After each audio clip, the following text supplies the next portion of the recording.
பக்கம் ரோமா டாய்ஸ் வச்சு ஜாலியாக விளாண்டுட்டு இருக்க, இன்னொரு பக்கம் பிரசித்தியா டான்ஸ் ரீக்ரியேஷன் பண்ணுன்ட்டா. அவளுக்கு பிடிச்ச பாட்டை டான்ஸ் நல்லா ஆடி இருந்தா ரெட் ஹார்ட் கமெண்ட் பண்ணுங்க. என்ன பாட்டுன்னு போய் பார்த்து தெரிஞ்சுக்குங்க.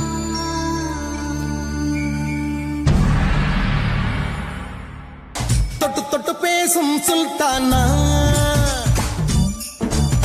தொட்டவுடன் நெஞ்சில் தில்லானா, தொட்டு தொட்டு பேசும் சுல்தானா, தொட்டவுடன் நெஞ்சில் தில்லானா.